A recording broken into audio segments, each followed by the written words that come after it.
Welcome back to EarthX 2026. I'm Lawrence Ford here with Jeff Sargent. Hi, Lawrence. Pleasure. Good to meet you. And we were just coming in after Julie, coming in hot. I don't see how I top that. That's what you said, but I'll tell you what, everybody who says that to me, yeah, there's something special. So I want to ask you a question. Sure. Which you're not expecting. First thing that comes to your mind, what were you doing when you were around 9 years old? 9 years old. I was probably running around outside with my friends through an empty field near where we lived, and my mom said, just be back by lunch. Wow, just like free through a field.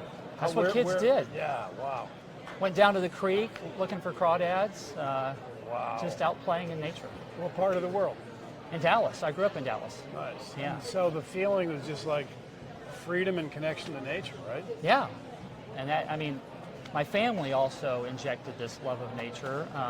When I was growing up, they're from Kentucky. We had a family farm up there. My grandmother loved to camp. So we were always in nature. And, you know, a lot of people my age, I won't say what my age is, but grew up, you know, just going outdoors and playing in nature. And it seems like, unfortunately, that isn't as common today. No. So there's that real visceral connection right. that you had. And it's interesting how that's, you know, informed your journey. Yeah, yeah. Tell me, what are you doing now? And actually, let me ask it this way, Jeff. Not what are you doing now first, why are you doing what you're doing now? Well, I've been in this role that I'm in, or the job actually, with Native Prairies Association of Texas for a little over 5 years now. What is that?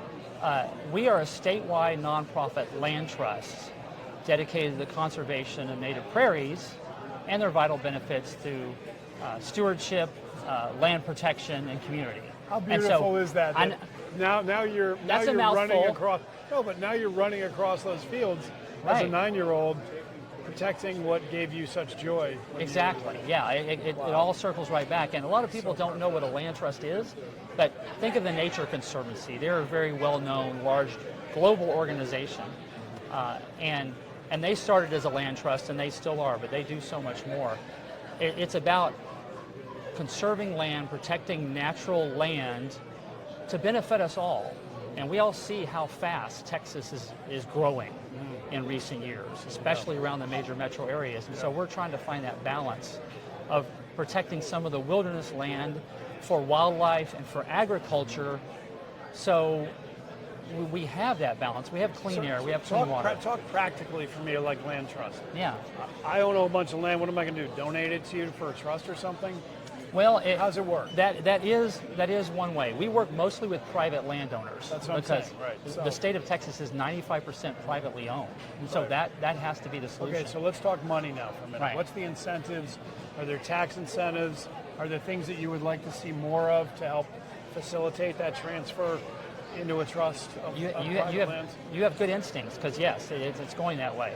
A private landowner has, let's say, some family land, 100 acres, that they want to pass on to their next generation, either their kids or their grandkids, and they don't want to ever see it turn into a data, warehouse or a freeway or something. So, but do they also want to be able to build homes and any other kind of function on it? They can. Okay. They can, depending on the terms of the trust. Exactly, and so we negotiate with that private landowner what's called a conservation easement that is written the way they want to have it written, as long as a certain amount of the wilderness qualities are still protected.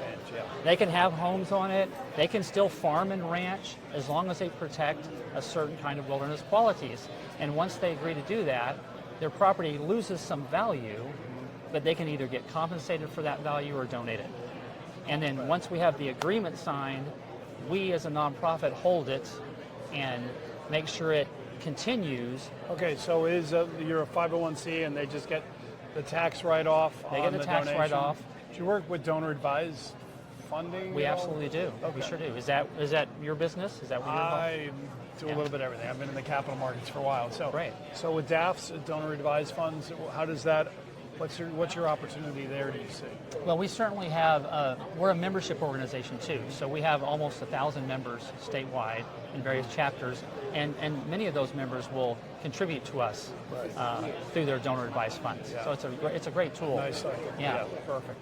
So I love the work you're doing. It's Thank you. Fabulous. And how many acres are you up to?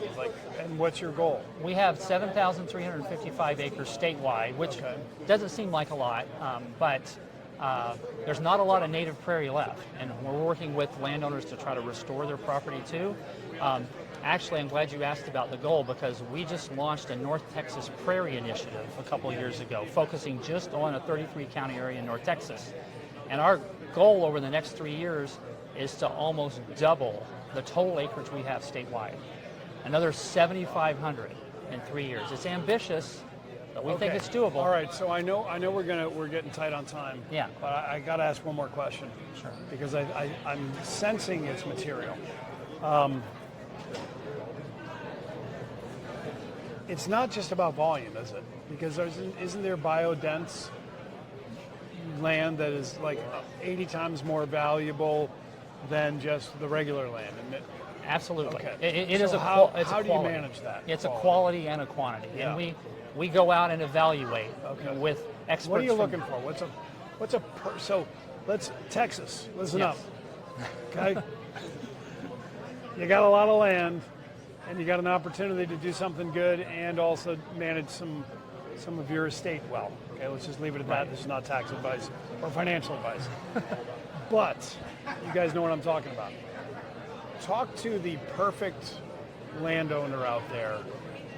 Just make one up, because I know there's a lot of perfects. We have some. What that biodense? Yeah. Like what do they got? When I look in my backyard, out of my fields, what is it? Something that is like, this is special. It needs to be maintained. Well, the perfect landowner is the one who has a passionate desire to preserve their land.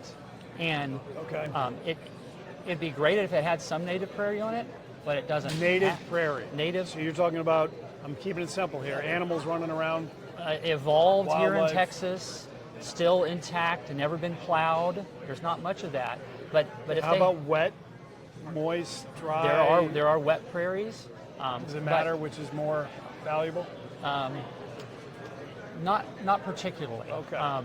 But what is really important in Texas is their willingness to not only protect that, but restore their land, because much of the prairie land has been changed, modified through agriculture, tree growth, and so to restore the land and back to native prairie, and we can work with them on that too. Oh, nice.